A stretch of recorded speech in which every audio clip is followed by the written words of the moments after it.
Hello. हे चिदान देवा देवा, हे चिदान देवा देवा, तुझा विसर बाबा, तुझा विसर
Let's go!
हीची माझी सर्व जोडी नलगे मुक्ती धन संपदा नलगे मुक्ती धन संपदा संत संगदी सदा गुण गायी नावडी हीची माझी सर्व जोडी तुका मने गर्भवासी तुका मने गर्भवासी सुखे घालावे आम्हासी गुण गायी नावडी हीची माझी सर्व जोडी विठ्ठल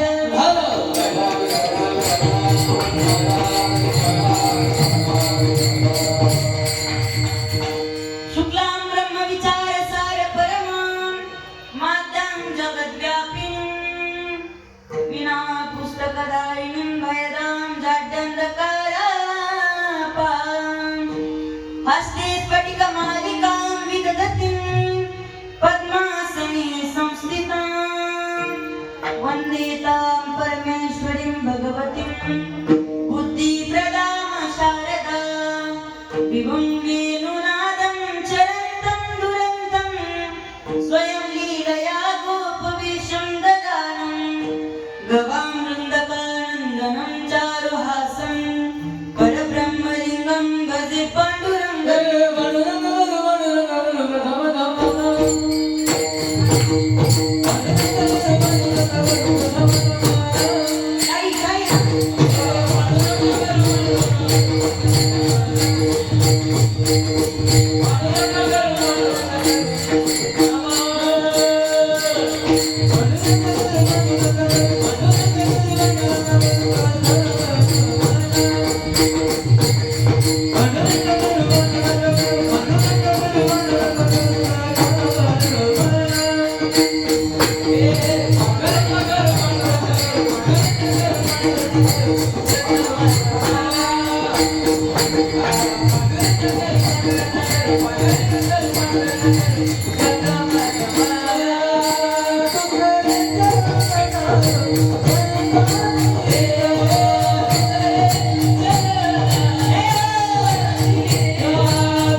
Thank you.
जगदीश्वराशी जोडली ज्याची ख्याती प्रथम वंदितो तुम्हा शिवची महाराज विराजे महाराज विराजे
चिंतन रूपी सेवेकरिता निवडलेला अभंग विश्वमान्य विश्वभूषण विश्वाधिकार विश्वप्रिय चिन्मय स्वरूप अधिकार संपन्न साधू अक्षय करुणात्र परम पवित्र सतपात्र बोलवा पुत्र जगद्गुरु तुकोबरायांचा उत्कृष्ट असा चार चरणाचा भगवान पंढरीश परमात्म्याकडे मागणी करणारा अभंग आजच्या सेवेकरिता निवडलेला आहे। या अभंगावर यथामध्ये यथावकाश जशी जमेल अशा अल्पशा वेळेमध्ये थोड्या वेळामध्ये सेवा करण्याचा प्रयत्न विठ्ठल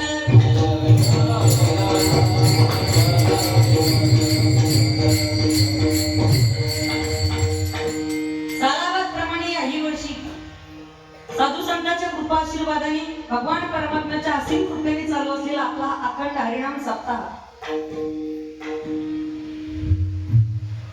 आणि या सप्ताहामध्ये 8व्या दिवसाची कीर्तन रूपी सेवा बरोबर ना थोडं वय म्हणून 7व्या दिवसाची कीर्तन रूपी सेवा मी पाहिला असेल ध्यानवर सार्थक महाराज काय आहे मी कसं झालंय वाटेल असं काही केलं नाही का काय आहे ना त्या महाराजांच्या बहिणीचा पाय मोडला त्या कारणास्तव त्यांना येता आलं नाही ते तिकडे हॉस्पिटलमध्ये आहे आणि म्हणून त्यांच्यामुळे मला इथे येण्याचा योग आला।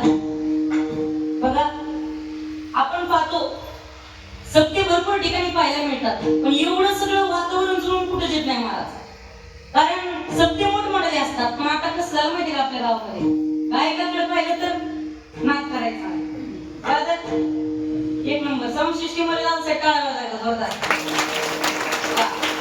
खूप सुंदर साऊंड सिस्टीम आहे आणि त्याच निमित्ताने सर्व ग्रामस्थांच्या वतीने माझ्याकडे आलेली ही कीर्तन रूपी सेवा आणि माझ्या कीर्तनाकरिता उपस्थित असणारे महाराष्ट्रातील दिग्गज कलाकार मंडळी त्यामध्ये माझे गुरुवर्य जे आम्हाला गायन शिकवतात असे असणारे, तुम्ही गेली 7 दिवस त्यांचं गायन ऐकलं, प्रशांत महाराज पाकरे गुरुजी महाराज सुद्धा माझ्या कीर्तनाकरिता उपस्थित आहेत, त्यांच्या चरणी नतमस्तक होतो. तसे माझेच गुरुबंधू असणारे महाराष्ट्रातील ख्यातनाम कीर्तनकार गायनाचार्य आमचे ऋषिकेश दादा मोकेडे असतील, महाराजांच्या चरणी नतमस्तक होतो. बाबा नामा म्हणे देऊन घरच्या घरी जेवा. काय ना बाबा? दिलीप महाराज सुद्धा कीर्तनाकरिता उपस्थित आहेत. सगळेच बाबा सुद्धा कीर्तनाकरिता उपस्थित आहेत. विनेकरी बाबा आहेत. आमच्या ज्ञानराज वारकरी शिक्षण संस्थेचे माझे सर्व गुरुबंधू विद्यार्थी मंडळी सुद्धा कीर्तनाकरिता उपस्थित आहेत. आणि मृदंगावरची ज्यांची गोड अशी ताप आहे, आमच्या जालना जिल्ह्याचं वैभव आमचे मौली महाराज बरसाले सुद्धा आहेत. त्यांच्याकरिता एकदा जोरदार टाळ्या. माझ्यासोबत बालकीर्तनकार प्रथमेश महाराज चौरे सुद्धा कीर्तनाकरिता उपस्थित आहेत. त्यांच्या चरणी नतमस्तक होतो. व तसेच आमच्या ज्ञानराज वारकरी शिक्षण संस्थेचे संस्थापक अध्यक्ष माझे गुरुवर्य बाप्पासाहेब महाराज वाकडे महाराज सुद्धा माझ्या कीर्तनाकरिता उपस्थित आहेत. त्यांच्याही चरणी नतमस्तक होतो. पेटीवाले बाबा आहेत. तसेच सर्व ग्रामस्थ मंडळी सर्वांच्या चरणी एकदा विनम्र अभिवादन करतो आणि सेवेकडे वळतो. विठ्ठल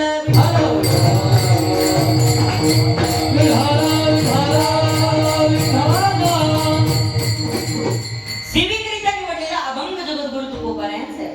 आणि जगद्गुरु तुकोबाराय आजच्या अभंगातून भगवान पंढरीश परमात्म्याकडे मागणी करतात.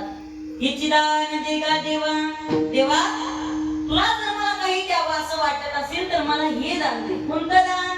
तुझा विसरण व्हावा, माझ्या जीवनामध्ये मला तुझा विसर पडला नाही पाहिजे, हे दान तुम्हाला दे. भगवंत म्हणाले मी हे दान तुम्हाला देतो, मग तुम्ही काय करणार? तुकोबाराय म्हणले देवा तू जर आम्हाला हे दान दिलंस तर मग आम्ही तुझं आवडीनं गुणगान करू. गुण गाई नावडी हीची माझी सर्व जोडी. देवा याच्या व्यतिरिक्त मला मुक्ती नको, धन नको, संपदा नको. न लगे मुक्ती धन संपदा. देवा मला मुक्ती सुद्धा नको. बघा आपण जर पाहिलं बाबा तर एरवी आपला परमार्थ कशासाठी चाललेला आहे? मुक्ती मिळवण्यासाठी. बरोबर आहे का नाही? कशासाठी? मुक्ती मिळवण्यासाठी चाललेला आहे. आणि जगद्गुरु तुकोबाराय तर काय म्हणतात? आम्हाला मुक्ती नको. का म्हणत असतील बरं असं तुकोबाराय? प्रश्न आहे का नाही? कारण ज्या मुक्तीसाठी आपण रात्रंदिवस धडपड करतो ती मुक्ती तुकोबारायची कोण झालेली आहे? नवरी झालेली आहे. तुका म्हणे मुक्ती परनिली नवरी, आता दिवस चारी केळी मिळी. म्हणून आम्हाला मुक्ती नको देवा. मग भगवंत म्हणले तुकोबाराय तुम्ही धन घ्या. ते म्हणले धन सुद्धा नको, द्रव्याची मागे कडी काळाचा लाग, म्हणून या संग खोटा त्याचा. असं तुकोबारायचं म्हणा. आमचं नाही. पैसा आवडत नाही हे साधूच असू शकतात आणि पैसा आवडतो हे महाराज होत असतात.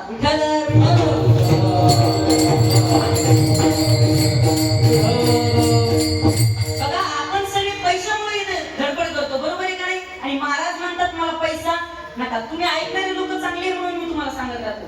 ये दौलत भी क्या चीज है, जब आदमी के पास होती है तो आदमी खुद को भूल जाता है कि मैं कौन हूँ, लेकिन दौलत जब साथ छोड़ देती है तो लोग भूल जाते हैं कौन था. आपला भरलेला खिसा आपण कसे आहोत हे जगाला दाखवत असतो आणि आपला रिकामा खिसा हे जग कसं आहे आपल्याला दाखवत असतो. त्यामुळे महाराज आपली सगळ्यांची बेजारी कशा करताय? पैसा करताय. महाराज म्हणतात मला पैसा नको. का म्हणत असतील असं मला पैसा नको? कारण द्रव्याची मागे कळी काळाचा लाग. म्हणून तुकोबाराय म्हणले देवा मला पैसा नका नको.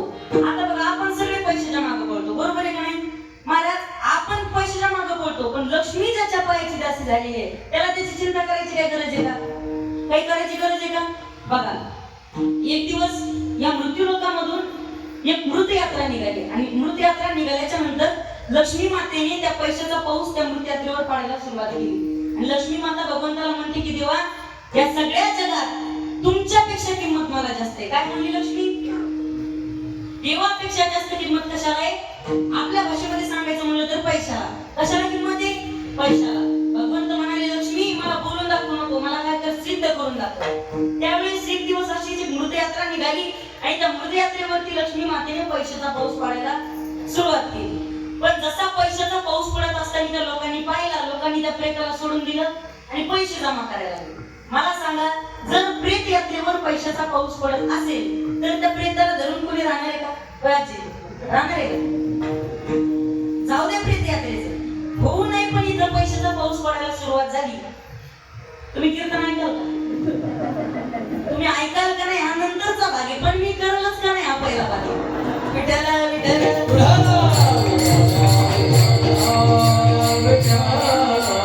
सगळ्या माणसांनी पाहिलं त्या प्रेतयात्रेवरती पैशाचा पाऊस पडतोय, त्या प्रेताला सोडून दिलं, सगळेजण पैसे जमा करायला लागले.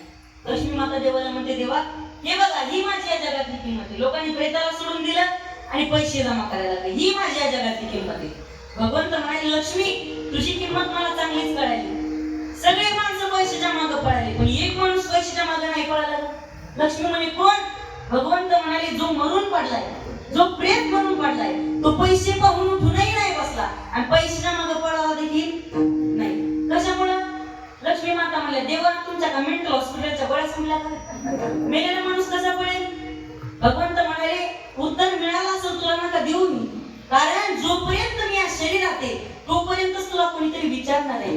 ज्या दिवशी मी या शरीरातून निघून जाईल त्या दिवशी तुझी कवडीचीही किंमत या जगामध्ये राहणार नाही. म्हणून म्हणतात ना, सासो की माला पे सिमतुये ठिकाणा. भगवंताचं नामचिंतन आपल्या जीवनामध्ये काम येणार आहे. आपल्याला किती पैसा कमवला, जीवनामध्ये किती धन कमवलं, याच्यावरून आपण किती श्रीमंत आहोत हे महत्वाचं नाही, तर आपण इथं आल्याच्या नंतर त्या भगवंताचं नामचिंतन करतो का, त्या भगवंताच्या दर्शनाकरिता जातो का, हे महत्वाचं आहे. विठ्ठल म्हणून तुकोबाराय म्हणले, हे पैसा कसा आहे, हे सगळं कसं आहे, सर्व मिथ्या हे जाणून शरण का मला पैसा सुद्धा नको म्हणले. मग भगवंताने सांगितलं, तुकोबाराय तुम्ही संपदा घ्या. संपदा सुद्धा नको. संपदा सोहळा नावडे म्हणाला, लागला टकळा पंढरीचा. देवा द्यायचा असेल तर काय दे? संत संगती सदा. मला सदा संतांची संगत करावी.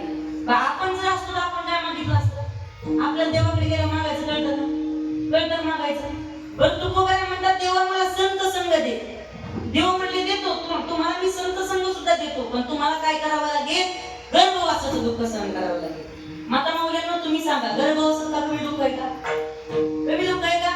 काय सांगू गर्भेची यातना मज भोगिता नारायणा. गर्भवासीचे दुःख काढे कवना पुढे मांडावे. कधी कधी देवाला विनंती करतात की देवा या गर्भवासाच्या दुःखापासून मला एकदा काय कर. एक वेळ काली या दुःखावे एक वेळ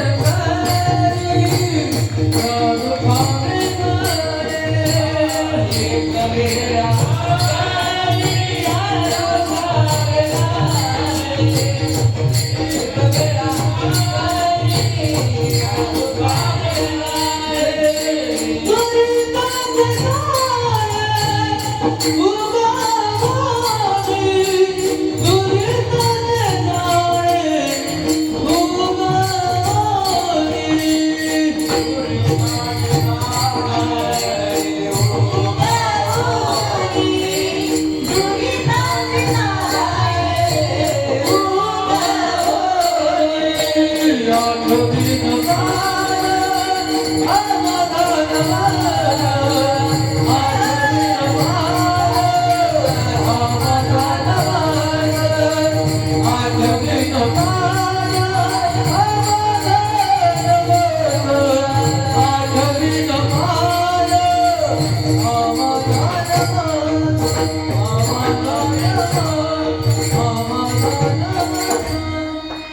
दुःखावे एक वेळ एक वेळ करी या दुखावे गळी. एक वेळ करी या दुखावे गळी. कधी कधी पंडित परमात्म्याकडे मागणी करतात की देवा त्या गर्भवासाच्या दुःखापासून मला एकदा काय कर, वेगळं कर. कधी कधी म्हणतात उपजून या पुढती येऊ. कधी कधी म्हणतात घेईन मी जन्म याचसाठी देवा तुझी चरण सेवा. बघा कधी कधी जर पुढं जर मोठं सुख दिसत असत तर छोटं दुःख माणूस आनंदाने सहन करायला तयार होत असतो. बरोबर आहे का नाही? पुरुष मंडळी तुम्ही सांगा, चोरी होणं चांगलं का वाईट? चोरी आता ते साताऱ्यात चोरी होत पुण्यात जातो तुम्ही, पुण्यात तुम्ही बघ नाही का चोरी? नाही बघ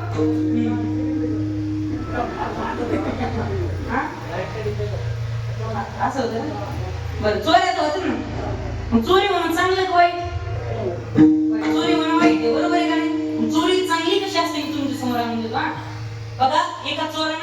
फोडलं आणि ते घर फोडल्याच्या नंतर त्याला त्या घरातून 10,000 रुपये मिळाले. किती हजार? 10,000 रुपये मिळाले. पण त्या चोराचं त्या 10,000 मध्ये समाधान झालं नाही, म्हणून त्यानं दुसरं घर फोडलं आणि दुसरं घर फोडल्याच्या नंतर त्याला त्या दुसऱ्या घरातून 5,000 रुपये मिळाले. महिला मंडळ किती?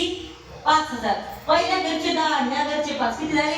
15. पण दुसरं घर फोडत असताना गडबड अशी झाली, ते घर फोडत असताना तिथल्या मालकाला जाग आली. मग त्यानं मागच्या घरून आणलेलं ज्या 10,000चं गाठलं होतं ते गडबडीत पळता पळता त्याच्याकडून तिथं विसरलं आणि 5,000चं घेऊन निघून गेला. आता मला सांगा, चोरी होणं चांगलं का वाईट?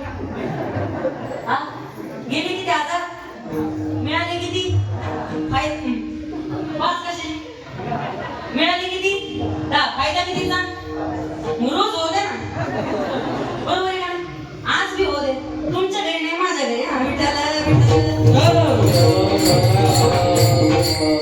एका चोरी मागे जर 5,000चा फायदा होत असेल तर चोरी सुद्धा चांगली आहे. तसंच जगद्गुरु तुकोबाराय म्हणतात, देवा गर्भवासाचं दुःख किती दिवसाचं आहे? 9 महिने 9 दिवसाचं आहे. पण आयुष्यभर जर तुझ्या जन्माची सेवा करायला मिळत असेल तर मी तेवढा आनंदानं सहन करायला तयार आहे. मला सांगा, एखाद्या माणसाला जर एखाद्या माणसाचा खून केला तर त्याला काय होते? फाशीची शिक्षा होते, बरोबर आहे का नाही? आणि मग फाशीची जर त्याला शिक्षा झाली तर मग त्याला फाशी देण्याकरिता तिथं कोण असतं? माणूस असतो का मशीन असतं? माणूसच असतो ना. जगात म्हणजे कोण? माणूसच असतो ना. मग त्या माणसाला पण माणूसच मारला ना, मग त्याला पण फाशी व्हायला पाहिजे ना. फाशी व्हायला पाहिजे नाही, त्याला पगार मिळतो. कारण तो जो माणूस मारतो तो स्वतःच्या इच्छेमुळे नाही, सरकारच्या आज्ञेवरून. तसं जगद्गुरु तुकोबाराय म्हणतात, देवा आम्ही इथं येतो आमच्या इच्छेमुळे नाही, येतो जातो आम्ही देवाच्या सांगते. देवा तुझ्या सांगण्यावरून चाललोय, सगळ्या सुख सुविधा देत असला तर जातो, नाही तर आम्हाला गरज काही येण्याची. बघा, तुकोबाराय म्हणजे आम्ही गर्भवासात जातो. तुका म्हणे गर्भवासी सुखे घालावे आम्हासी. देवा गर्भवासात जातो पण काय कर, आम्हाला गर्भवासात सुखानं घाल. हा झाला अभंगाचा सरळ सरळ शब्दशः अर्थ. किंवा मीडियाच्या भाषेत सांगायचं झालं तर न्यूज हेडलाईन्स म्हणजे आजच्या कीर्तनाच्या ठळक ठळक बातम्या. विठ्ठल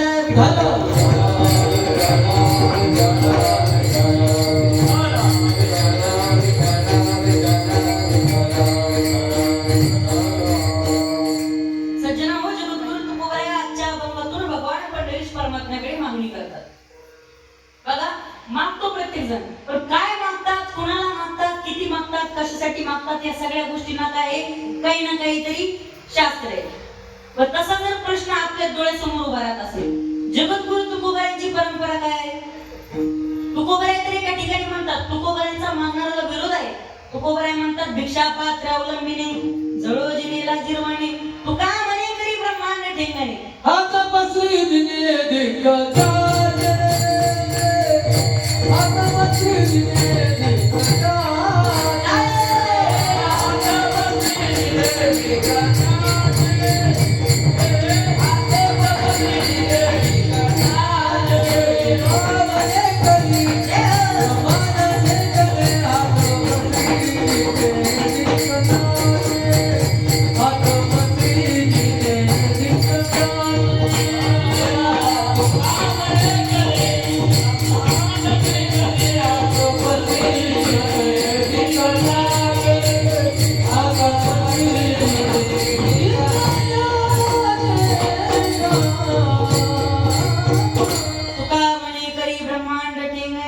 हात बसली दिने दिग्गजाचे, जो लोकांच्या समोर हात पसरतो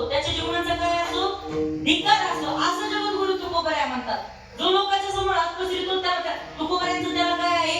विरोध आहे. पण आज जर आपण पाहिलं तर जगद्गुरु तुकोबाराय आपल्याला काय होतात?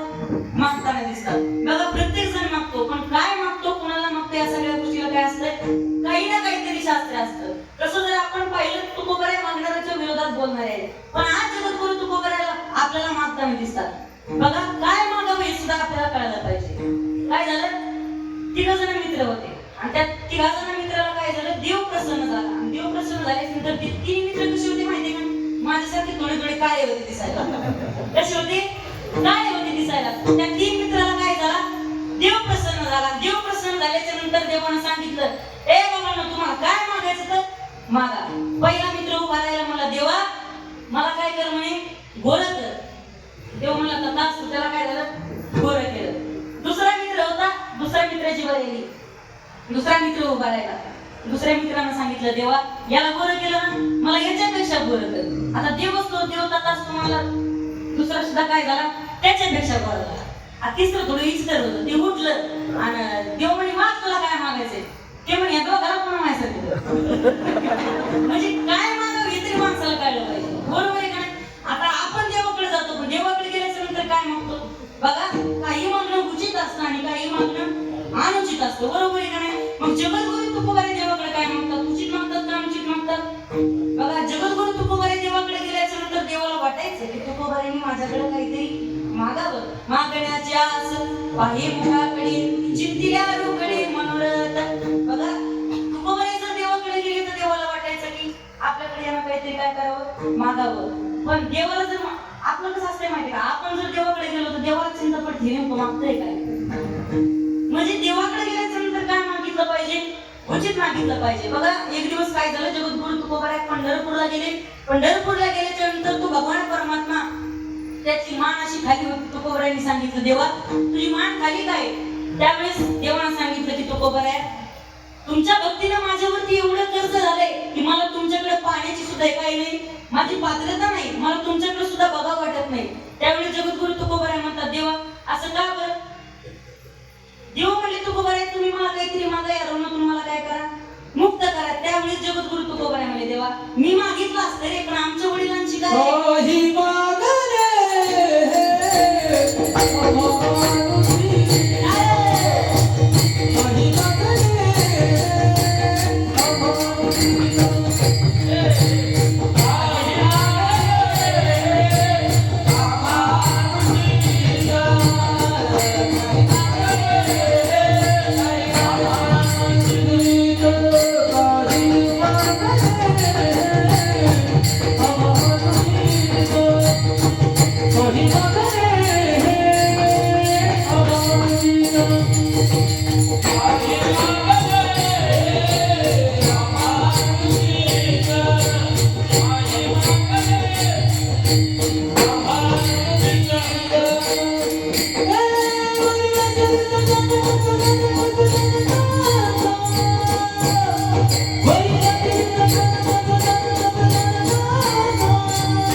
परंपरा भक्ती करायची पण देवाकडे गेल्याच्या नंतर देवाकडे काही मागायचं नाही. याला म्हणायचं उचित मागणं कारण देवाकडे गेल्याच्या नंतर आपण काहीच मागू नये. बरोबर आहे का नाही. देवाने दिलंय त्याची कृतज्ञता व्यक्त करण्यासाठी मंदिरात जायचं असतं. तसं जर आपण पाहिलं तर मंदिराच्या बाहेर आपल्याला भिकारी बसलेले दिसतात. बरोबर आहे का नाही. त्या बाहेरच्या भिकारीचं रुपये 2 रुपयात समाधान होतं पण आज जो भिकारी जातो ना तो देवाला लाख लाख 2 लाख रुपये मागतो. मग खरा भिकारी बाहेरचा आहे का आतला आहे परीक्षण करण्याचा विषय. बरोबर आहे का नाही. बघा काही मागणं उचित असतं काही मागणं कसं असतं अनुचित असतं. महिला मंडळी तुम्ही बोला बायकोनं नवऱ्याकडे साडी मागणं उचित का अनुचित. हा उचित. बरोबर आहे का नाही. बायकोनं नवऱ्याकडे साडी मागणं उचित आहे. बघा काय आहे ना बायको अशी असावी की तिने नवऱ्याकडे कधीच काही मागू नये. आता तुम्ही खुश होतो. बायको अशी असावी की तिने नवऱ्याकडे काहीच मागू नये पण नवरा सुद्धा असा असावा की तिला मागण्याची वेळच येऊ देऊ नये. याला म्हणतात संसार. बरोबर आहे का. आपल्या संसारात असं असते का आपल्या संसारात नवीन नवीन मजा. बरोबर आहे का नाही. बघा नवीन नवीन लग्न झालं पहिल्या वर्षी काय होतं नवऱ्यानं बोलायचं बायकोनं ऐकायचं. दुसरं वर्ष झालं एखादं लेकरू बाळ झालं मग बायकोनं बोलायचं नवऱ्यानं ऐकायचं. पुन्हा एका वर्षात पुन्हा पॅटर्न चेंज होतं मग दोघांना बोलायचं मुलींचं ऐकायचं. बरोबर आहे का नाही. आपल्या संसारात कसं आहे असं आपल्या संसारात नवीन नवीन मजा असते. नवीन नवीन जर लग्न झालं तर हाताला हात धरून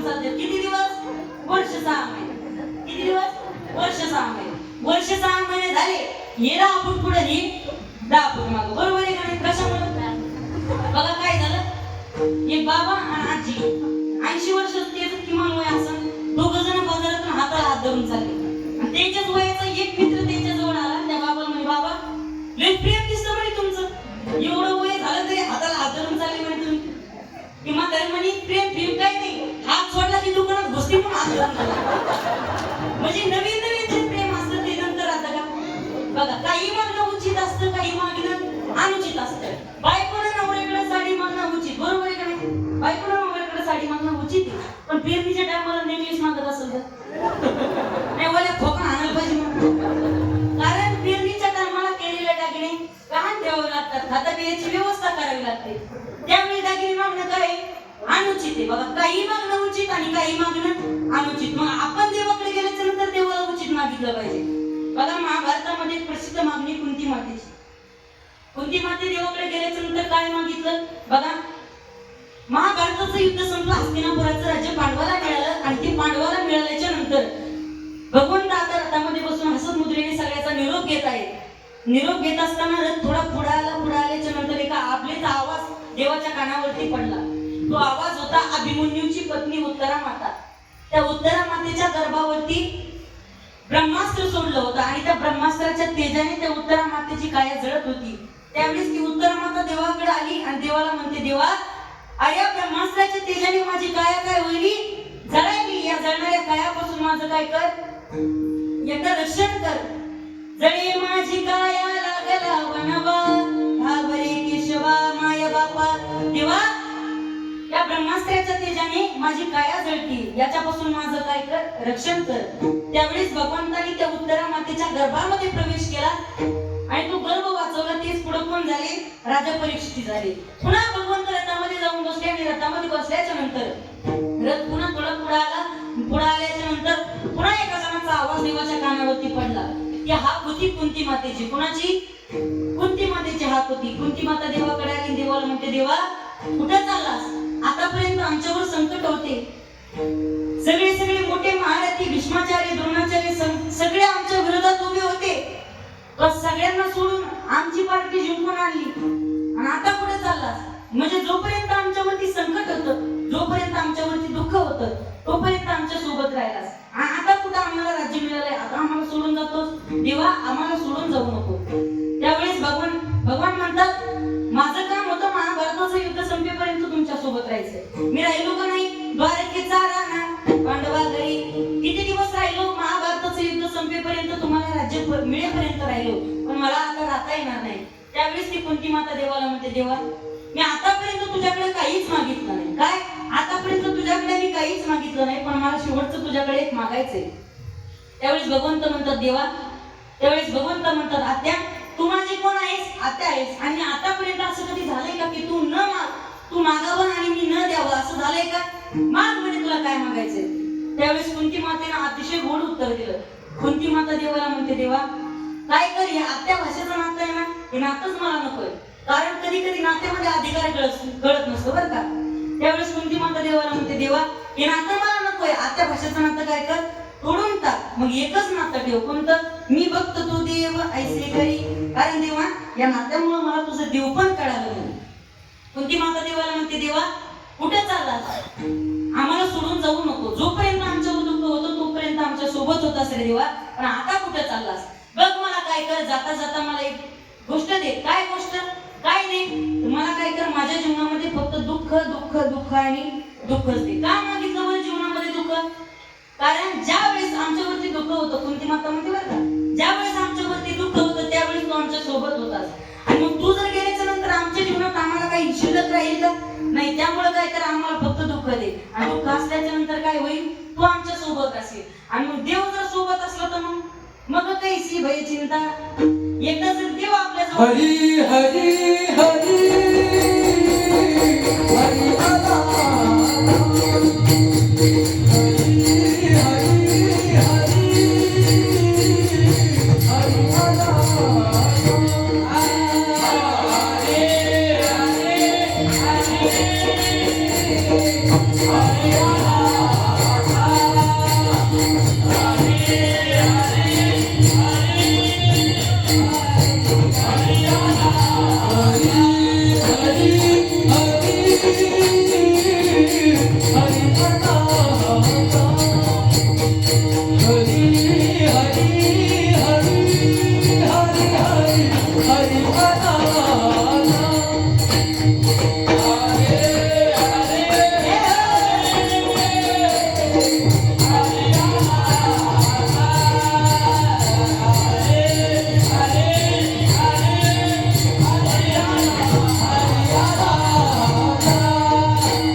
एकदा जर देव हातात आला तर दुःख राहणार आहे का? जिथं देव आहे तिथं दुःख असू शकतं का? बघा, प्रकाश आल्याच्या नंतर अंधार थांबतो का? नाही. मग देव आल्याच्या नंतर दुःख थांबल का? नाही थांबत. म्हणजे देवाकडे गेल्याच्या नंतर कोणती मातेनं काय मागितलं? दुःख म्हणजे देव मागितला, हे झालं उचित मागणं. पण आपण देवाकडे गेल्याच्या नंतर काय मागतो? सगळं अनुचित मागतो. आपण देवाकडे हे गेलो बाळावे जगताना, हे भावे जगताना, तुझी भावे जगताना, तुझी भावे जगताना. वाढावे संतान, गृही व्हावे धनदान. आपण काय मागतो? संसारामध्ये लागणारे जावे खावे बरे असावे सदैव, एकी करी हवा मालिका, एकी करी हवा मालिका,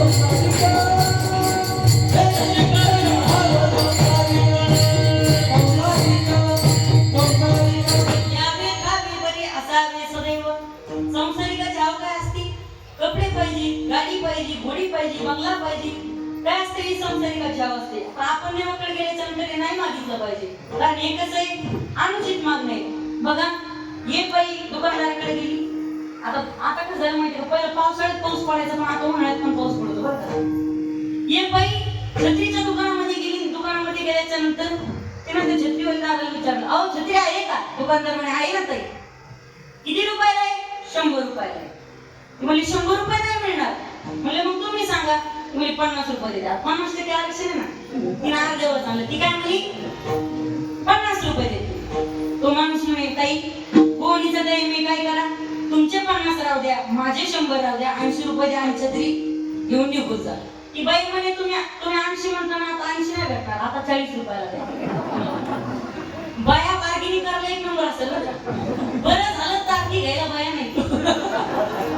नाही तर मला डिझेलवरच नेला असता. विठाला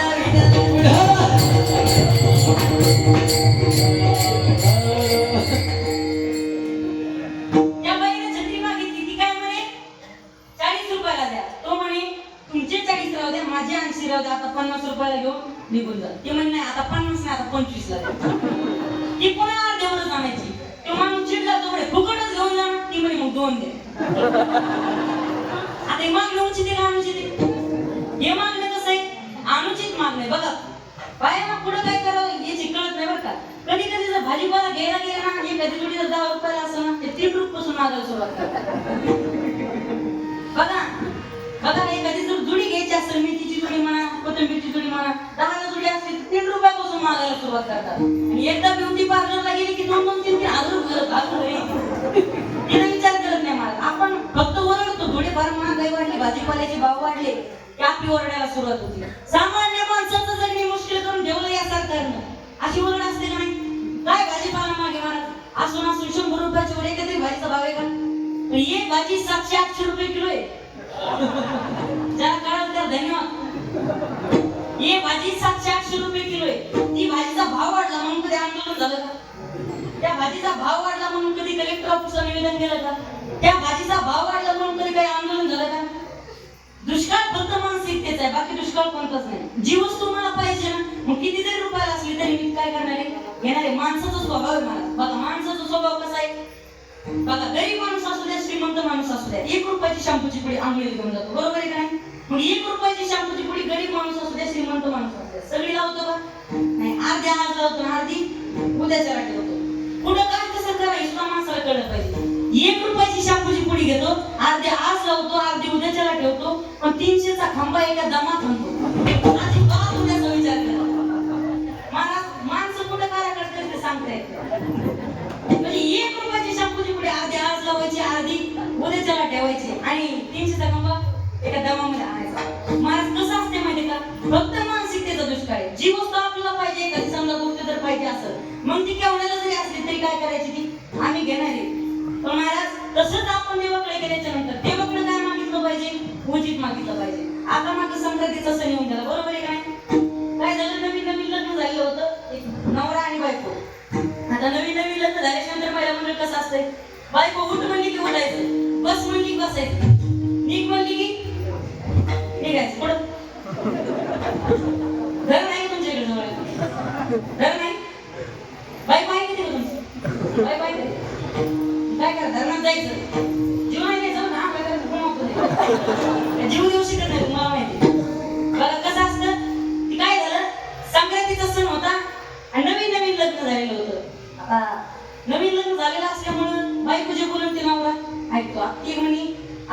संक्रांतीचा सण आहे आणि माझी काय पहिलीच संक्रांत आहे. आता मी जे तुम्हाला मागल ते तुम्हाला काय करावं लागेल, द्यावं लागेल. पण काही मागणं उचित आणि काही मागणं आमची उचित आणि आमची सांगते, लक्ष द्यावं का. ती म्हणे मला एक अशी भेटवस्तू आणून द्या, असं गिफ्ट आणून द्या की जे आतापर्यंत, असं वाद्य आणून द्या, वाद्य बरं का पप्पाचं सारखं, असं वाद्य आणून द्या की जे आतापर्यंत कुणीच वाजवलं नसेल. त्याला चक्कर आल्यासारखं झालं. ते म्हणे असं कोणतं वाद्य असेल की जे आतापर्यंत कोणीच वाजवलं नाही. आश्चर्यचकित झालं. प्रत्येक जिथं जिथं वाद्याची विक्री होती, आळंदीला गेला, पंढरपूरला गेला, साताऱ्याला गेला, पुण्यामध्ये गेला, सगळ्या ठिकाणी बघितलं कुठं वाद्य भेटतंय का, असं एखादं वाद्य असेल का की जे आतापर्यंत कुणीच वाजवलं नसेल. आता हे बाईक म्हणजे कोण पण मारा का, वाद्य काय करायचं वाद्याला, आतापर्यंत कोणीच वाजवलं नसेल असं वाद्य आणा. महाराज नवीन लग्न झालं होतं, आता हा एक नकोच होता, तो म्हणे आणतो. काय झालं, गावामध्ये आला, आल्याच्या नंतर दमला होता, तर आळंदीला गेला, पंढरपूरला गेला. गावामध्ये आल्याच्या नंतर पटकन एका पारावरती बसला. सावलीला बसल्याच्या नंतर त्याचा मित्र त्याच्या जवळ आला आणि आल्याच्या नंतर त्याने विचारलं, काय तुझी तब्येत खूपच खराब झाल्यासारखी दिसायली, 80 किलो तर 7 किलो आलं. मला ते वाईकच जाता जातं लय भेटत लोक भेटत नाही बघा. किती माणसाला मिशा असल्या, बाहेर जातानी मिशा वर करते, घरात येतानी राबूनच घ्यायला लागते. हा, एक जण म्हणे मी वाघ आहे, वाघ. म्हणलं मला माहिती तू वाघ आहे, पण घरी गेल्याच्या नंतर दुर्गा माता त्यावर बसणारच आहे. म्हणजे महाराज कसं असते माहिती, बायकोला सगळ्यात घ्यावं लागतं. 80 किलोचा 60 किलोवर आला. त्या मित्रानं विचारलं, काय रे काय झालं तुला, एवढं चिंतेमध्ये दिसतोस. त्यावेळेस त्याने सांगितलं, बाबा आता संक्रांतीचं सण जवळ आलंय म्हणे, माझ्या बायकोने एक अशी भेटवस्तू मागितली, असं वाद्य मागितलंय, आतापर्यंत कोणीच वाजवलं नसेल.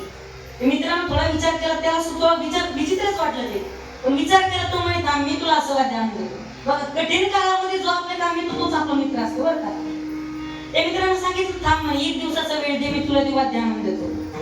आणि झाल्याच्या नंतर तो मित्र घरी आला. घरी आल्याच्या नंतर आता जेव्हा वाद्य पाहिजे होतो तो घरी आला. घरी गेल्याच्या नंतर घरी जाऊन तो आराम करू लागला. पण जो मित्र गेला होता ना, तो मित्र शेतात गेला आणि शेतात गेल्याच्या नंतर एक असं गाडगं घेतलं. गाडगंच म्हणजे तुमच्याकडे म्हणतं गाडगं, एक गाडगं घेतलं. त्या गाडग्यावरती अशी सुंदर रंगरंगोटी केली आणि काय केलं, तुमच्याकडे आगे मोळ असते का, मोवळ कळतं मोवळ, त्याने काय केलं, त्या आगे मोळाच्या माश्या धरल्या आणि त्या गाडग्यात कोंडल्या. म्हणून काय केलं, कापड पॅक बांधलं आणि काय केलं, 1 दिवस त्या माश्या त्या गाडग्यामध्ये तसे कोंडून ठेवलं. आता ती गाडगं थोडंफार असं हल्लं की त्याच्यातून कसा आवाज यायचा, बुम बुम बुम. त्या माश्या होत्या मला आगे मोळाच्या माश्या, एवढं एक माश्या असते बरोबर आहे ना. त्या माश्या अशा चिडल्याच्या नंतर त्या आवाज करू लागल्या. त्यानं ते वाद्य घेतलं आणि त्याच्या मित्राकडे गेला आणि सांगितलं, हे बघ हे असं वाद्य आहे की मी माझ्या हाताने तयार केलंय, आतापर्यंत कुणीच वाजवलं नाही, हे वाद्य घे म्हणे.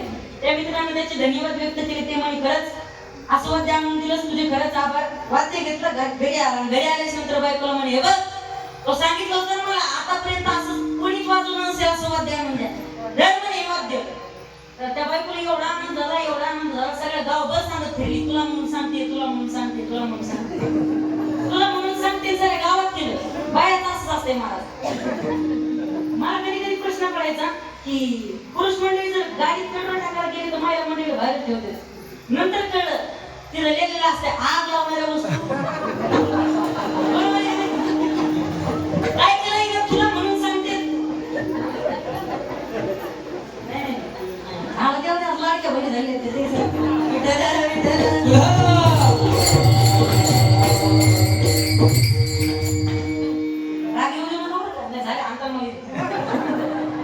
त्या बाईकला सांगितलं, सगळ्या गावभर सांगत फिरली म्हणे, माझ्या नवऱ्यानं असं वाद्य आणलंय की आतापर्यंत कुणीच वाजवलं नसेल. गावातल्या बायांना सुद्धा आश्चर्य वाटलं, असं कोणतं वाद्य असेल की म्हणे. सगळ्या गावात सांगत फिरली. आमच्या इथं काय हळदी कुंकवाचा कार्यक्रम आहे, त्या हळदी कुंकवाच्या कार्यक्रमाला सगळ्या बाया काय झाल्या, त्यांच्या घरी आल्या. घरी आल्याच्या नंतर बसल्याच्या नंतर आता ही सगळ्यांना सांगू लागली, माझ्या नवऱ्याने असं वाद्य आणलंय, असं वाद्य आणलंय, आतापर्यंत कोणीच वाजवलं नसेल. काय करू म्हणे, आपण हळदी कुंकवाचा कार्यक्रम नंतर करू आणि आधी जे वाद्य आणलंय ना त्याचं उद्घाटन आपण आधी करू. काय झालं, तो तिचा नवरा होता का, तिला सांगितलं, तुम्ही आता काय करायचं, आता आमचा महिला मंडळीचा कार्यक्रम सुरू होता, तुम्ही आतमध्ये थांबायचं. काय करा, तुम्ही दरवाजाच्या बाहेर जा, दरवाजाला कडी लावा, बाहेरून कुलूप लावा आणि तुम्ही काय करा, बाहेर बसा. आमचा किती जरी अशी मदत झाला, किती जरी गोंधळ झाला, किती जरी काम झाला, दरवाजा उघडायचा आणि ऐकण्याचाच होता. बाहेरून कडी लावली कुलूप लावलं आणि बाहेर जाऊन बसला. बाहेर जाऊन बसल्याच्या नंतर आता याचा आतमध्ये कार्यक्रम सुरू झाला. सगळ्या महिला मंडळ अशा बोल रिंगण करून बसल्या. ती म्हणे काय करू आपण, वाद्याचं उद्घाटन आधी करून घेतलं. वाद्य घेतलं आणि मधात ठेवलं. मधात ठेवल्याच्या नंतर सगळ्या अशा बोल बसल्या आणि मग विचार पडला आता या वाद्याचं उद्घाटन कोण करणार. गावाच्या पुढाऱ्याच्या बायाला येणार उद्घाटन कशाचं उद्घाटन म्हणत ठेवलं. म्हणजे पुढाऱ्याच्या बाया आजी अशा जवळ बसल्याच्या नंतर आता त्या गाठ सोडायच्या तयारी आणि बाकीच्या टाळ्या वाजवायच्या तयारी. जशी ती गाठ सोडली तसं त्याच्यावरचं कापड निघलं. आता सांगायची गरज नाही. जसा त्याचा नदी एवढा कर्मा झाला. 10 मिनिटं 15 मिनिटं 20 मिनिटं याचा कर्म चालला महाराज आणि अचानक कर्म शांत झाला. कर्म शांत झाला. आता बाहेर बसलेलं होतं यावर आता कार्यक्रम संपला. काय केलं, दरवाजा उघडला. दरवाजा उघडल्याच्या नंतर आतमध्ये गेलं. पाहतो तर काय सगळ्या बेशुद्ध अवस्थेमध्ये पडलेल्या होत्या. हे त्याच्याच बायको पुढे गेलं म्हणतं ताई माझी बायको पुढे. परिणाम कशाचा, अनुचित मागणी. नवऱ्याकडे काय मागावं हे सुद्धा आपल्याला कळायला पाहिजे. म्हणजे अनुचित मागणी इतका त्रास देऊ शकतो. बघा अनुचित मागणीनं तुम्हाला मला त्रास होईल याच्यात नवल नाही. सीता मातेने रामचंद्राकडे मागणी केली होती. काय मागितलं होतं, सोन्याचं हरिण पाहिजे. 6 महिने राक्षसामध्ये राहावं लागलं. किती दिवस, 6 महिने. म्हणजे तुम्ही आम्ही भोगतो हे नाही, देवाला सुद्धा इथं आल्याच्या नंतर सगळे कर्म भोगावे लागतात.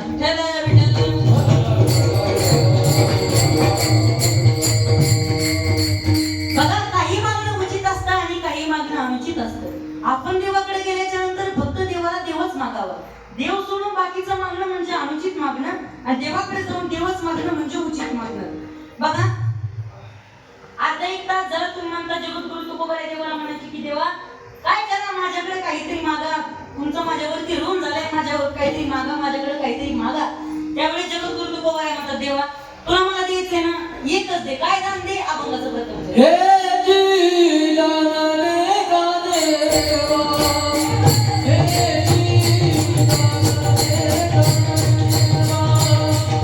हे जी दानने गादेवा, हे जी दानने गादेवा, हे जी दानने गादेवा.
आणि बघा साधू संत सांगतात देवाला विसरू नका. आई करे जना तुझ्या सोयीताच्या पुन्हा पंढरीचा राणा मना माझी स्मरावा. ते देवाचा विसर पडू देऊ नको.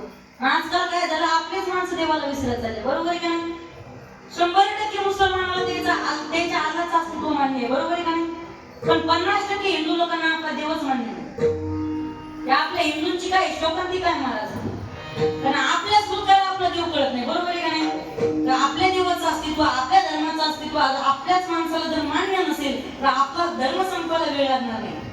आणि आपल्या धर्माचं जर जतन व्हावं तुम्हाला असं वाटत असेल, आपला धर्म वाढावा असं वाटत असेल तर त्याला फक्त एकच पर्याय, आपल्या लेकरांना संस्कार चांगले द्या. कारण आज संस्कार देण्याची जिम्मेदारी कोणाची आहे? महिला मंडळ तुमची जिम्मेदारी आहे. कारण बघा, मी खानदानी दारू पिणाराचा मुलगा आहे, तुम्हाला सांगून जाईल. महाराज इथं उपस्थितीत महाराजांना तुम्ही विचारू शकता. माझे वडील असे होते, त्याला सकाळी उठल्याच्या नंतर त्याला पहिली दारू लागायची. पण महाराज ज्ञानोबरायांच्या समाधीवरती डोकं ठेवलं आणि तुळशीची माळ गळ्यामध्ये घातली. म्हणजे गावामध्ये जेवढे तरुण मंडळी असतील त्याला माझी हात जोडून विनंती आहे, दारू पिऊ नका, कुठल्याच गोष्टीचं व्यसन करू नका. कारण दारू माणसाला बरबाद करते. मला दारू पिल्याच्या नंतर घरच्याला ताण, बाहेरच्याला ताण, समाजात किंमत राहत नाही, पाहुण्यारावण्यामध्ये किंमत राहत नाही. त्यामुळे तरुण पोरांना सांगतो, आपला हिंदू धर्म वाढावा, आपला हिंदू धर्माची आपली संस्कृती टिकावी, याच्याकरिता तुम्हाला एक गोष्ट करणे, ती म्हणजे पवित्र अशी तुळशीची माळ गळ्यामध्ये घालायची. जीवनात व्यसन करून कोणाचा फायदा होत नाही महाराज. कारण महाराज आपण जर संतांना शरण गेलो तर काय होईल? आपलं काहीतरी चांगलं होईल, आपल्या जीवनामध्ये काहीतरी परिवर्तन होईल. आणि संतांनी महाराज आपल्याला सांगून ठेवले, दारू गांजा मत पिओ यारो, अक्कल गुंग हो जाती है. दारू गांजा हो जाती है. दारू गांजा मत पिओ यारो, अक्कल गुंग हो जाती है. दारू गांजा मत पिओ यारो, अक्कल गुंग हो जाती है. अपने बल्ले का दान भरकर मुंह में मिट्टी आती है. अपने बल्ले का दान भरकर मुंह में मिट्टी आती है. दारू दारू गांजा मत पिओ यारो, अक्कल गुंग हो जाती है. दारू गांजा मत पिओ यारो, अक्कल गुंग हो जाती है. दारू गांजा मत पिओ यारो, अक्कल गुंग हो जाती है. दारू गांजा मत पिओ यारो, अक्कल गुंग हो जाती है.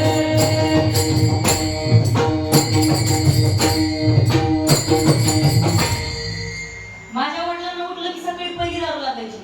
पण माझ्या आईने ठरवलं, एका दारू पिणारा मुलगा सुद्धा कीर्तन करू शकतो. महाराज फक्त महिला मंडळीच्या हातात आहे आपल्या लेकराला संस्कार कसे द्यायचे. आजकाल कसं झालं माहितीये का, जे लहान लेकरं असतात ती समजा जेवत नसले ना, आता आई काय करते, मोबाईल मध्ये कार्टून लावून देते, तर खायचं तर खाय नाही तर तसंच राहील. पण महाराज एक गोष्ट सांगू का, गाडी जेव्हा ओली असते का तेव्हा ती वाकत असते, बरोबर आहे का नाही? वाळीची गाडी वाकते का, तुटत असते डायरेक्ट. त्यामुळे जोपर्यंत गाडी ओली तोपर्यंत वाकून ठेवा, जोपर्यंत आपली लेकरं लहान आहेत तोपर्यंत त्यांच्यावरती संस्कार करा. काय माझे छत्रपती शिवरायावरती संस्कार केले मासाहेबची जाऊन, कसा घडला माझा राजा. माझी जाऊने दिया में सुंदर शिवाजी राजा, माझी जाऊने दिया में सुंदर शिवाजी राजा. माझी जाऊने दिया में सुंदर शिवाजी राजा, माझी जाऊने दिया में सुंदर शिवाजी राजा. माझी जाऊने दिया में सुंदर शिवाजी राजा, माझी जाऊने दिया में सुंदर शिवाजी राजा. माझी जाऊने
मानत होता मस्ती अशा नराच्या पुतळ्यापाशी अर्जुन चुकायचा शिरी अशा नराच्या पुतळ्यापाशी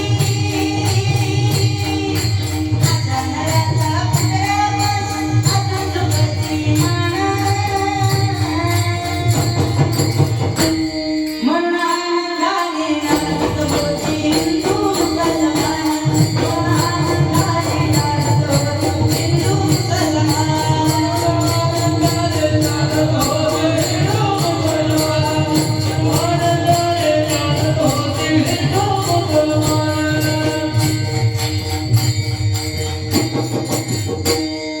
माझ्या माँसाहेब जाऊनी छत्रपती शिवरायावरती संस्कार केले. शिवबा हिंदवी स्वराज्याची संस्थापना करायची आहे आणि संस्कार असे होते जी कोणी परिस्थिती असेल ती कोण तिला माता म्हणायचं. हे संस्कार कोणाचे होते?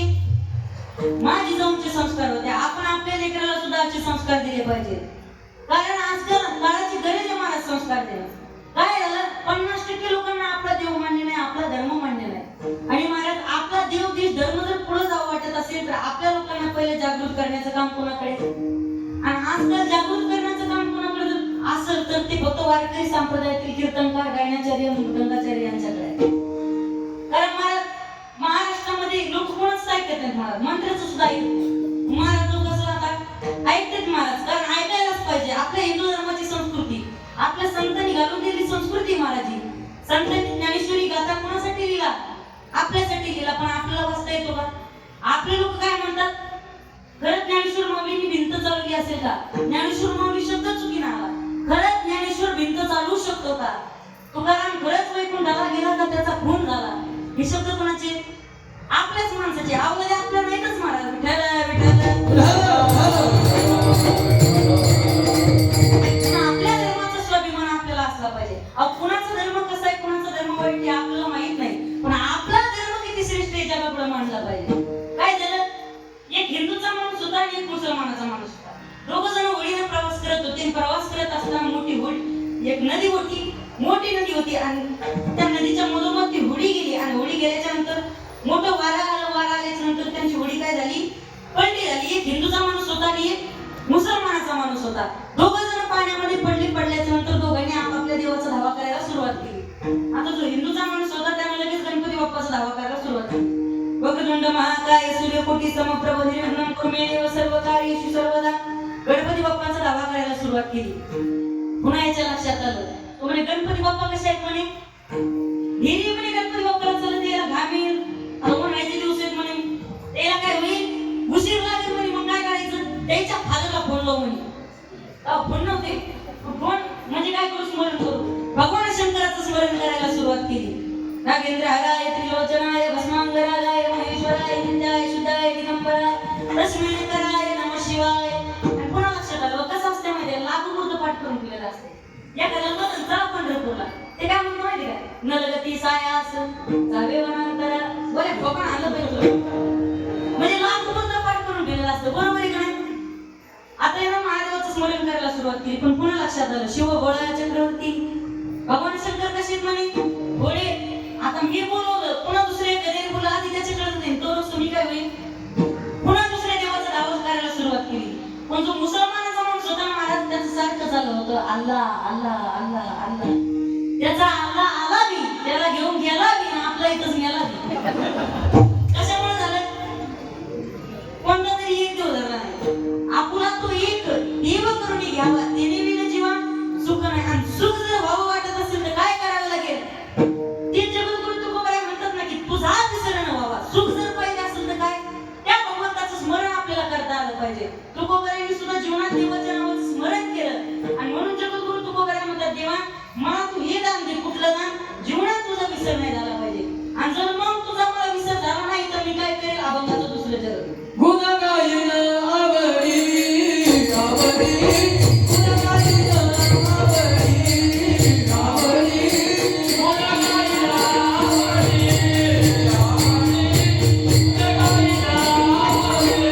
आवडी गुण गायन आवडी आवडी गुण गायन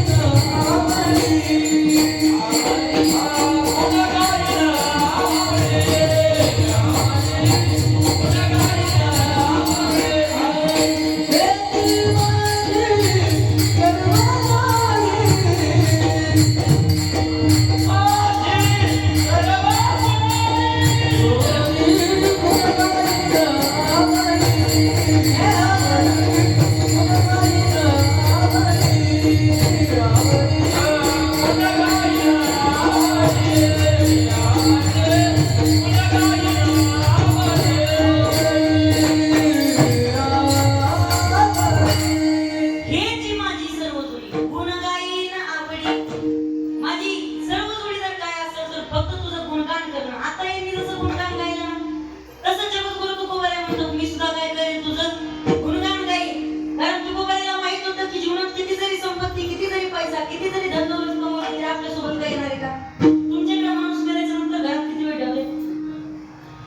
माणसं म्हणतात ते आमच्या इकडे मेगाव जायचे तुमच्या मेगाव जायचे ना म्हणतात ना माणसं किती वेळ ठेवते घरात असं कोण तुला आता बाबा 2-3 तास घरात ठेवते बरोबर आहे का नाही एखादा आमचा पाहुणा यायला असं मग 3-4 तास ठेवते समजा बरोबर आहे का नाही पण मग आपण घर बांधायचं आपण पैसा कमवायचा आपण वेळेच्या नंतर तास 2 तासात आपले घरचे काय म्हणतात काढा काढा म्हणती आता भूमी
एवढा श्रीमंत रावण होता रावणाचं काही राहिलं नाही महाराज आपलं काही राहील का आपल्याकडे काय 2-4-5-6 अंगठ्या बिंट्या असतात काय आपल्या सोबत राहणार मेल्याच्या नंतर ते काढून घेते माझ्या माणसाचं काही शिल्लक राहणार नाही महाराज काय माहितीये का फुलांचा सुगंध गेला फुलाची किंमत 0 भुईमुगाच्या शेंगातला दाणा गेला टरफलाची किंमत 0 आणि याच्यातलं आयुष्य गेलं याची किंमत 0 भुईमुगाच्या शेंगातला दाणा गेला टरफलाचा मुक्काम चुलीत फुलातला सुगंध गेला त्याचा मुक्काम मुकांड्यात आणि याच्यातला आयुष्य गेलं याचा मुक्काम मसरवाट्यात लक्षियाला ठाव स्मशानीचा लक्षियाला ठाव स्मशानीचा लक्षियाला ठाव स्मशानीचा लाला पेट रूप शरीराचा लाला पेट रूप शरीराचा लाला पेट रूप शरीराचा लाला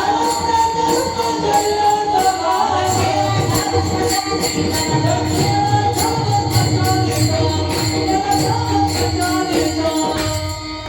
माणूस मेल्याच्या नंतर स्मशानात येते स्मशानात काही माणसाचं मागे शिल्लक राहत नाही त्यामुळे संतांनी जागा केलं संतांनी माणसाला जागा केलं जगजोगी जगजोगी जागा जागा बोलती आता जागा रे बाई नो जागा अहो माणसाला जागा केलं याच्यात तर मला नाही देवाला सुद्धा जागा केली उठा पांडुरंगाचा दर्शन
शिजवलेलं अन्न खाण्याकरता का फ्रीज मध्ये ठेवण्याकरता महिला मंडळ सोन्याचे अलंकार अंगावर घालण्याकरता का कपाटात ठेवण्याकरता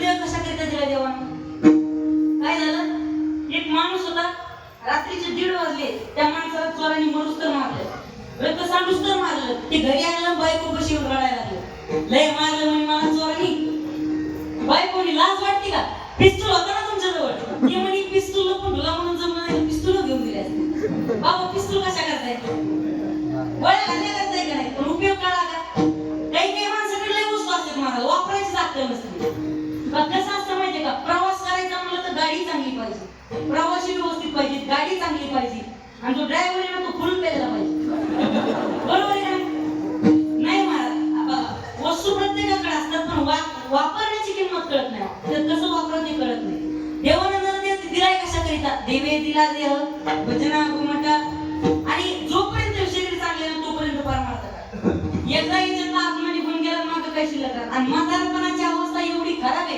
नामदेवरायाने गात्यात सांगितली म्हातारपणाची अवस्था कशी होती. आयुष्य भरण्यासाठी तुझ्या हाती येईल काठी. आयुष्य भरण्यासाठी तुझ्या हाती येईल काठी. आयुष्य भरण्यासाठी तुझ्या हाती येईल काठी. आयुष्य भरण्यासाठी तुझ्या हाती येईल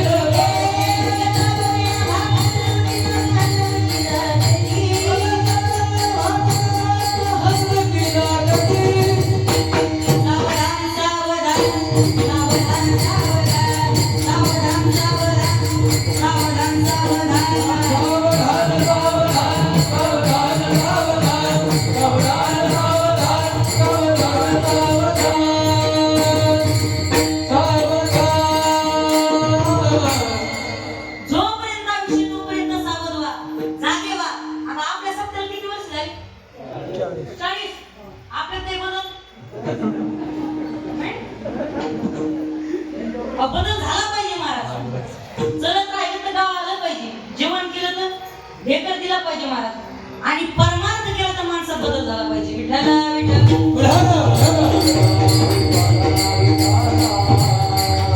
संतांनी वेळोवेळी माणसाला जाग केलं, वेळोवेळी सावध केलं की बाबांनो, क्षणभंगुर नाही भरवसा, वारे सावध थोडा माया आशा. काही न चले मग गळा पडेल फासा. तुमचं काही चालणार नाही. कोणी असू दे, तुम्ही म्हणाल मी आमदार आहे, मी खासदार आहे, माणसाचं काही शिल्लक राहत नाही.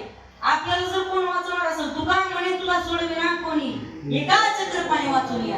आणि म्हणून एवढं सांगून जर तुला कळत नसेल तर मग काय होईल. एक दिवस काळ येईल आणि तुला घेऊन आमचं काम आहे तुला सांगायचं. आज आम्ही सांगू, उद्या दुसरं कोणीतरी सांगेल. हे जरी नाही काढलं तरी दुसरा येईल. हे जरी नाही काढलं तरी दुसरा येईल.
आपल्याकडे टाइम नाही, सगळ्या गोष्टी आपल्याकडे टाइम नाही. कधी घडी घडी काळ वाट याची पाहे. कोणाची? जेवायची. घडी घडी काळ वाट याची पाहे. कोणाकडे बोट करून सुद्धा म्हणायचं नाही, आपल्याकडे बोट करून म्हणायचं. म्हणून संतांनी वेळोवेळी माणसाला जागे केलं. कळालं का तुम्हाला? दाखवायचं कळालं? हे तर मी झेंडा. ज्ञानोबा तुकाराम. मी आता झेंडा घेणार नाही. जवळ पूर्ण तांडाला की जाऊ तुम्ही झेंडा घ्या. त्यामुळे जीवनात आपल्याकडे वेळ कमी आहे. वेळेवरती सावध व्हा. काय आपल्याकडे संपत्ती बघू नका. तुकोबरायचं म्हणले नरगे मुक्ती धन संपदा संत संग देई सदा. फक्त आपण संतांच्या संगतीमध्ये जा. तुकोबराय म्हणले संतांची जर संगत घडत असेल ना तेव्हा मला आनंदाने गर्व असं दर्शवत. तुका म्हणे शेषा तुका म्हणे गर्भवासी तुका म्हणे गर्भवासी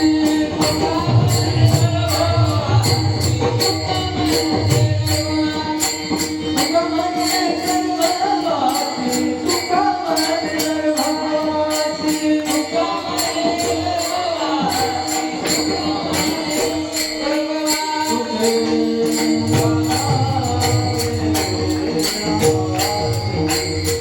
तुझे गारावे बाबाजी गोवराजी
Bye.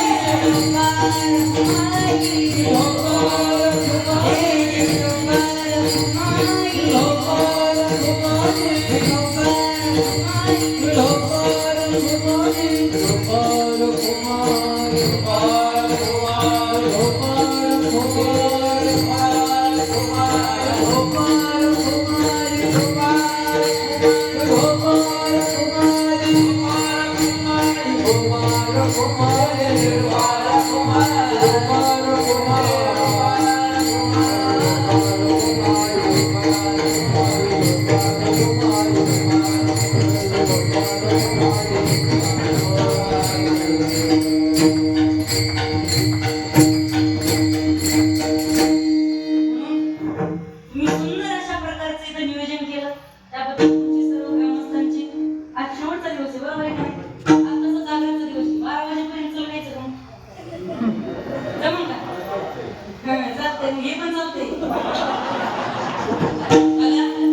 संपन्न गावे आणि या संपन्न गावात असा संपन्न सप्ताह होतोय खरं तुमच्यासाठी एकदा जोरदार टाळ्या. बघा तुमचं गाव संपन्न आहे हा फक्त मी अंदाज म्हणतो अंदाज गाव किती संपन्न आहे मला गाडीत बसल्यावरच कळलं. जाऊ द्या तुम्ही आम्ही सगळ्यांच्या सहकार्याने गायनाचार्य मृदंगाचार्य सर्वांच्या उपस्थितीमध्ये चालू असलेला आपला अखंड हरिनाम सप्ताह हा आज आपल्या सप्ताहाचा शेवटचा दिवस. बघा किती जरी सप्ते झाले ना महाराज तरी कमीच वाटतं बरोबर आहे ना. बघा काही काही गावामध्ये सप्ते होते महाराज पुढे ना घ्यायलाच नाही गायकच नाही पण आपल्या गावामध्ये खरंच तुमचं भाग्य एवढे मोठमोठाले कलाकार मिळाले त्यांच्याकरता एकदा जोरदार टाळ्या वाजवा.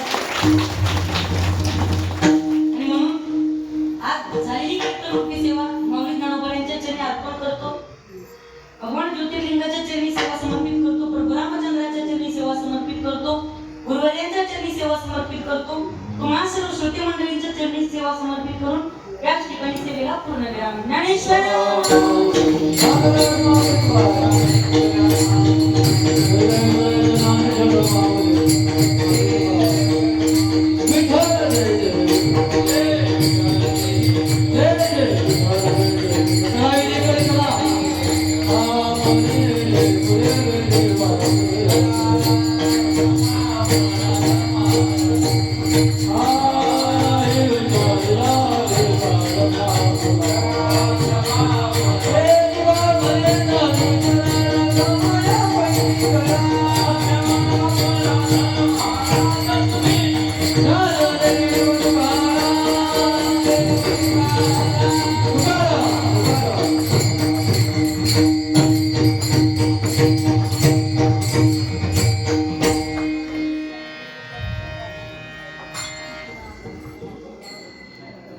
आज या ठिकाणी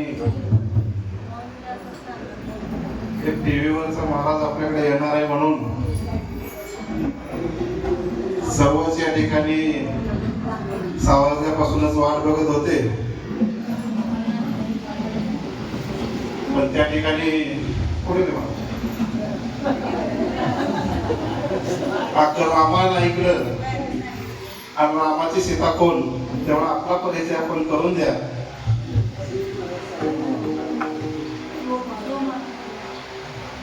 शिवम महाराज साबळे कारण ज्या महाराजांना आपण बोलवलं ते काही कारणास्तव येऊ शकले नाही त्याच्यामुळं या माझ्या खऱ्या अर्थानं आनंदीच्या ज्ञानाला त्यांनी या ठिकाणी पाठवलं. एक गुडघ्या एवढ्या पोरानं उभं गाव या ठिकाणी खेळवून ठेवलं. एक गुडघ्या एवढ्या पोरानं संपूर्ण त्या ठिकाणी वेगवेगळे उदाहरणं देऊन आपल्या माणूसच्या जातीमध्ये ज्या काही वास्तवता त्या ठिकाणी ते वास्तव त्या ठिकाणी दाखवण्याचा त्यांनी प्रयत्न केला. आणि ज्या वेळेला महाराज बोलत होते गुडघ्या एवढे पोर ज्या वेळेला बोलत होते त्यावेळेला खऱ्या अर्थानं माझा ज्ञाना या माझ्या गुरुंच्या मंदिरामध्ये आला का काय असं वाटू लागलं. एक एवढ्यामध्ये आपण जी विद्वत्ता कमावली त्या विद्वत्तेच्या माध्यमातून तुम्ही या ठिकाणी सर्वांना खेळवून ठेवलं. आणि खऱ्या अर्थाने 7व्या दिवसाचं हे मंदिर आम्ही उभं केलं. पारायणाचं मंदिर उभं केलं. या मंदिरावर खऱ्या अर्थाने विचारांचा कळस तुम्ही या ठिकाणी लावला. ग्रामस्थांच्या वतीने आम्ही आपले ऋणी आहोत, आभारी आहोत. तुमच्या बरोबर आलेले सर्वच या ठिकाणी तुमचे हवाप्पा महाराज असतील त्यांचे आम्ही गावकऱ्यांच्या वतीने या ठिकाणी ऋणी आहोत, आभारी आहोत. आज या ठिकाणी हा सप्ताह 40व्या वर्षामध्ये पदार्पण करत असताना एक आमच्याकडे 70 झुकलेली माणसं हा सप्ताह चालवायची. एक आपलं विश्व वेगळं अशा भावनेतून युवा वर्ग असेल, तरुण वर्ग असेल, हो आपापल्या कामामध्ये राहायचा आणि आमची म्हातारी माणसं या मंदिरामध्ये यायची आणि 4 भजन त्या ठिकाणी म्हणायची. मागे पुढे कोणीच नसायचं. आणि म्हणून खऱ्या अर्थाने जालेंद्र काकांनी या सप्ताह हातामध्ये घेतला आणि आगळं वेगळं रूप देण्याचा त्यांनी प्रयत्न केला. गावातल्या बाईबापुडीने माझ्या चुलत्या काकांनी या ठिकाणी बरोबर 7ही दिवशी त्या ठिकाणी हजेरी लावली. 7 दिवस त्या ठिकाणी सकाळचं संध्याकाळचं जेवण चांगल्या पद्धतीचं जेवण या ठिकाणी देऊ केलं. आपल्या त्या ठिकाणी बीडची माणसं आहेत, जालन्याकडची माणसं आहेत, त्या ठिकाणी आळंदीची माणसं आहेत, वेगवेगळ्या विभागातून आलेल्या माणसाला त्या ठिकाणी एक चांगला पाहुणचार माझ्या गावाने दिला. त्यांनी त्या ठिकाणी बोलून दाखवले की तुमच्या गावाने आमची मनं जिंकली, आम्हाला या ठिकाणी राहावं असं वाटतं, आम्हाला या ठिकाणी हवं वाटत नाही. भूमिका त्यांनी त्या ठिकाणी मांडली. हे माझ्या गावचं मोठेपण आहे, माझ्या गावचं वैभव आहे. आज या ठिकाणी आवर्जून उल्लेख करावा वाटतो की दिलीप महाराज कदम उत्तरवाडी तुम्ही एक चांगल्या पद्धतीचं व्यासपीठ या ठिकाणी घालून दिलं. हे व्यासपीठ चालवत असताना तुम्ही माझ्या गावातील युवकाला त्या ठिकाणी, माझ्या गावातील महिलांना त्या ठिकाणी एक वेगळा संदेश दिला आणि या ती पावलं आपल्या मंदिराकडे कशी वळतील हे तुम्ही खऱ्या अर्थाने त्या ठिकाणी 7 दिवस पाहिलं. या ठिकाणी जे गायक आहेत प्रशांत महाराज पाखरे, आपलं कौतुक करावं एवढं थोडं आहे. आपण ज्या वेळेला गात होता, ज्या वेळेला आपला गळा त्या ठिकाणी, कंठ त्या ठिकाणी जसा जसा फुलत होता तसा तसा या ठिकाणचा भक्तगण एक मंत्रमुग्ध होऊन जात होता. आपल्या गायनाचे आम्ही वेडे झालो. आपण खूप मोठे गायक आहात हे यावरून दिसून आलं. त्याचबरोबर जे या ठिकाणी प्रशांत महाराज पाखरे, दुसरे मृदंगमणी राहुल महाराज खापरे महाराजांनी, परवा एका महाराजांनी सांगितलं की ज्यावेळेला मृदंगमनाचा आवाज आपल्याला ऐकायला मिळतो, आवाज ऐकताना आपल्याला गोड वाटतं, पण त्या बिचाऱ्याची बोटं त्या ठिकाणी फुटलेली असते, त्या बोटातून रक्त त्या ठिकाणी वाहत असतं. पाहिलं आपण नसतो, परंतु तो बिचारा आलेल्या प्रत्येक भाविकाला त्या ठिकाणी खुश करण्याचा प्रयत्न करत असतो. हे तुम्ही त्या ठिकाणी दाखवून दिलं.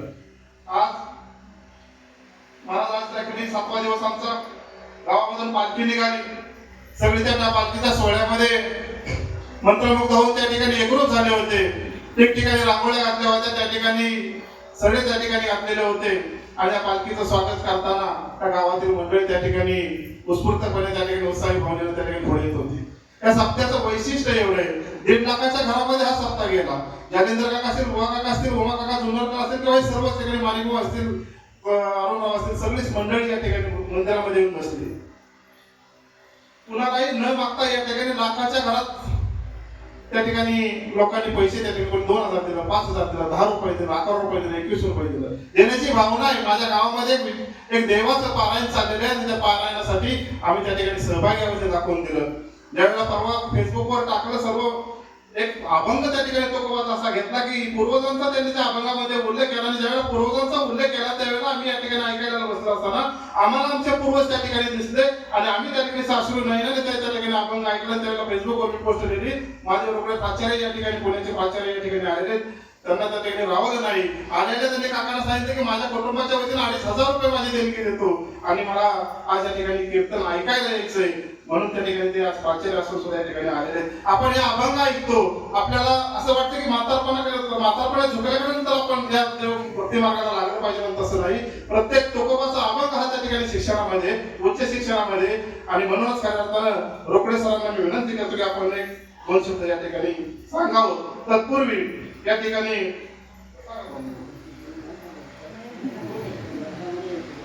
एक मराठी विषयाचे ते डॉक्टरेट आहे.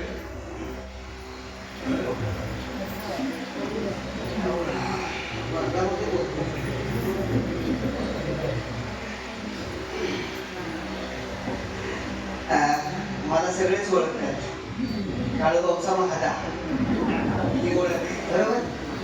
जवळजवळ 45 वर्षानंतर मी खऱ्या अर्थानं पूर्ण वेळ मंदिरात बसलोय आणि कीर्तन ऐकले. 45-50 वर्ष झाली आणि 24व्या वर्षी मी काटेवारस यात्रा बघितली. आम्हाला गावात आलो तरी काटेवारस यात्रा मी 24व्या-25व्या वर्षी पाहिली. लक्षात घ्या, इतिहास फार मोठा आहे. आणि या मंदिराच्या आधी याच मंदिरावर वडिलांनी मी सूर्याचा रंग द्यायचो, पूर्वीचे कळस, पूर्वीचे शिखर आपण सगळ्यांनी पाहिले. त्याच्यानंतर मात्र तिकडे रस्त्यावर ते सरळ आमचं रात्रभर चिवडाकर, पापडीकर त्याच्यातच आयुष्य गेलं. असं मी प्रभावित झालो. आम्ही शिकवतो संत साहित्य, 18 पगड जातीच्या सगळ्या संतांचा अभ्यास वर्गात शिकवतो मराठीचा प्राध्यापक म्हणून. परंतु मी प्रभावित झालो. पिंपरी चिंचवड अखिल भारतीय महामंडळ, वारकरी महामंडळ, त्याचा मी सदस्य आहे. विजयान्ना जगताप पिंपळेवर येळूपुरे नाट्यगृहात आम्ही 8 दिवसाचा कीर्तन महोत्सव घेतो. आमदार लक्ष्मण जगताप, शंकर जगताप आणि सर. आणि सगळं करत असताना मी नाही ऐकलं कधी जास्त जांभूळकर महाराज वगैरे सगळे, परंतु 16-17 वर्षाचा एक महाराज ऐनवेळी उभा राहतो. लक्षात घ्या, ऐनवेळी हा.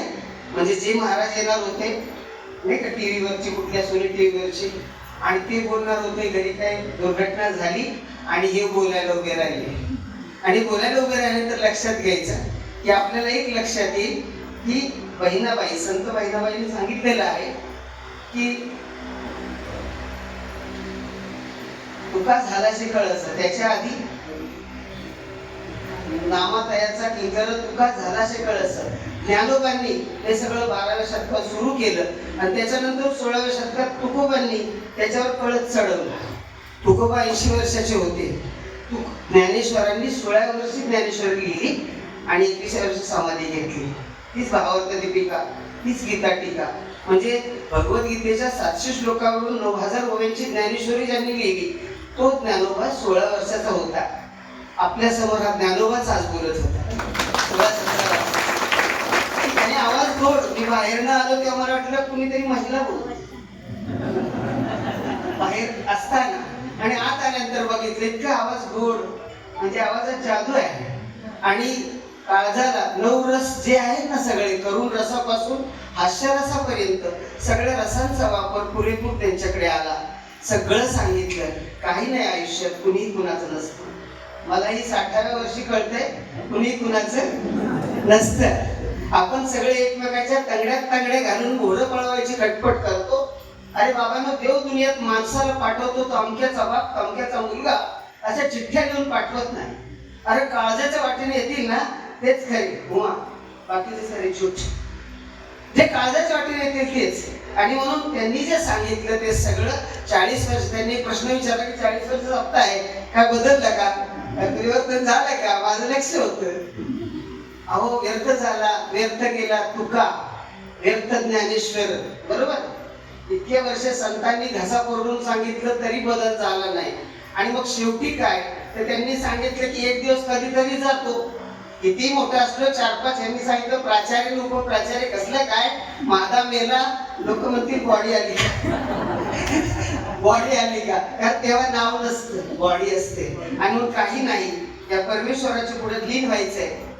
मी 45 वर्षानंतर पुढच्या महिन्यात मी रिटायर होतोय आणि त्याच्यानंतर पुन्हा एकदा मला ज्योतिर्लिंगाची सेवा करण्याची आपण सगळ्यांनी संधी द्या.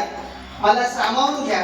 काळूबाबांच्या नंतर हा महादेव, जेवढं मला काय करता येतं माझ्या महादेवासाठी मी महादेवच हर हर महादेव. धन्यवाद. आणि महाराजांना अक्षरशः वंदन करतो. 5 दिवस चांगले माझ्या संस्थेमध्ये आळंदीचे सचिन महाराज जाधव, 200 मुलं आम्ही आळंदीवरनं, आळंदीत अनेक संस्था आहेत, त्यातली 200 मुलं आमच्या संस्थेत आणली. आमचा छुपा अजेंडा होता. पोरं गळती होते, मास्तर सरप्लस होणार. त्या सगळ्या पोरांना 2 बस चंद्रकांत दादा पाटलांनी दिल्या. 2 बस आणि रोज जेवण त्यांना, खिचडी सगळं न्यायचं आणायचं सोडायचं. आम्हाला मी एकदा प्रश्न विचारला, मी थोडा गमताड्या, मी साहेबांना विचारलं, म्हणलं साहेब आळंदीची पोरं आली तर खडकीच्या पोरांच्या बरोबर बिघडतील का किंवा खडकीची पोरं सुधारतील का? खरं सांगतो 2 वर्ष झाली आणि आळंदीची जी मुलं रोज येतात त्या आळंदीची मुलं अशीच ही जी बघतोय ना अशाच पोशाखात येतात आणि खडकीच्या त्या सगळ्या पोरांच्यात बदल झाला, नक्की झाला 2 वर्षात. हे यश आहे त्या संस्थेचं. आणि म्हणून मी जास्त बोलत नाही. मला संधी दिली काय बोलायचं, मी दादांना बोललो, म्हटलं वर्गात मला बोलायला लावू नका, आमच्या वर्गात आम्ही जोरात सुटतो. इथं कसं माझ्याच माणसाच्या पुढे मी काय बोलणार, ज्यांच्या पुढे मी मोठा झालो, ज्यांनी माझ्या पाठीवर हात ठेवलाय, बळ दिले, त्या माणसाची पुढे मी कशाला आगाऊपणा करू. महाराजांसारखं बोलता येतं वर्गात, इथे नाही. मनपूर्वक धन्यवाद. मला फक्त सेवेची संधी द्या अग्नय काका. जेवढं मला माझ्या महादेवासाठी करता येईल तेवढंच. कारण का माझ्या बापानंतर याची कृपा दृष्टी माझ्यावर होती, म्हणून माझी पुढचे सगळे दिवस चांगले गेले. मला पुन्हा गावाची ओढ आहे, मी पुन्हा गावात येणार.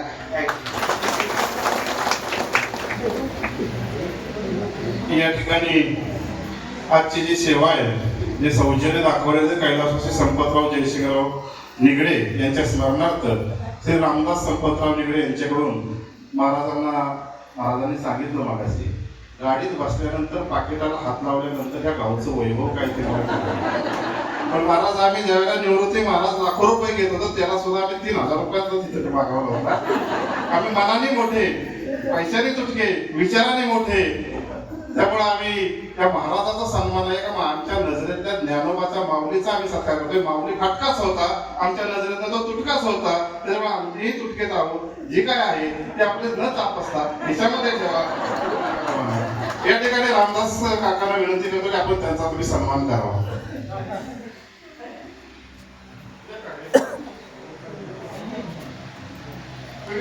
फोटो घे फोटो.